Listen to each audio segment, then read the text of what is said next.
নরসিংদী রায়পুরা উপজেলায় অবস্থিত মরজাল ইউনিয়ন স্বাস্থ্য ও পরিবার কল্যাণ কেন্দ্রের স্থাপনার ভবন মেয়াদ উত্তীর্ণ হয়ে পড়ে। এরপর সেই জরাজীর্ণ ভবন ভেঙে গত 2024 সালে 5 কোটি টাকা বাজেটে নির্মিত হয়েছিল মরজাল 10 শয্যা বিশিষ্ট মা ও শিশু কল্যাণ কেন্দ্রটি।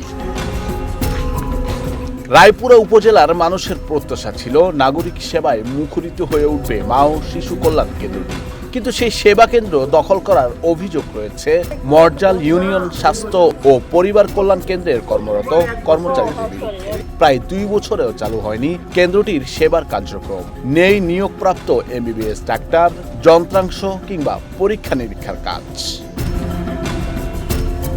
মরজাল 10 শয্যা বিশিষ্ট মা ও শিশু কল্যাণ কেন্দ্রটি নিয়ে চিকিৎসা সেবা নিশ্চিত করার লক্ষ্যে কর্তৃপক্ষের দৃষ্টি আকর্ষণ ও দ্রুত পদক্ষেপ নেওয়ার লক্ষ্যে বারবার সংবাদ প্রকাশ করার পরও টনক নড়েনি প্রশাসনের।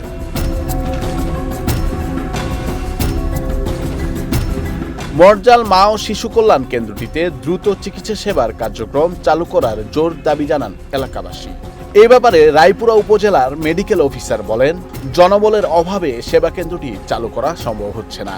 এই ব্যাপারে কর্তৃপক্ষকে আমরা জানিয়েছি। এখন আপনার জনবল না দিলে তো কিভাবে হবে বলুন? জনবল যাতে দেয় এইভাবে আমরা তো আর কি যে জনবল, তারপর ওষুধপত্র এগুলো লাগবে। জনবলের জন্য আমরা ঊর্ধ্বতন কর্তৃপক্ষকে জানাইছি যে এখানে সুন্দর একটা ভবন আছে, তারপর আমরা যদি জনবলটা একটু দিতে পারেন তাহলে আমরা সুন্দরভাবে এটা চালু করতে পারি, এরকম আছে। আর ওখানে চেষ্টা করতেছি আর কি যে একজন উনি, আপনি হয়তো জানেন ওই দিকে চলে গেছে, কিন্তু আপনার ওই যে এটা সিনো কি নাম, উনি হচ্ছে আপনার ট্রান্সফার হয়ে গেছে আর কি। মতিন সাহেব যিনি ছিলেন, হ্যাঁ উনি তো ট্রান্সফার হয়ে গেছে বুঝছেন। এখন ওনার বদলে দেখি আরেকজন আনা যায় কিনা আমরা চেষ্টা করতেছি। নুরুল আফসার, বৈশাখী সংবাদ।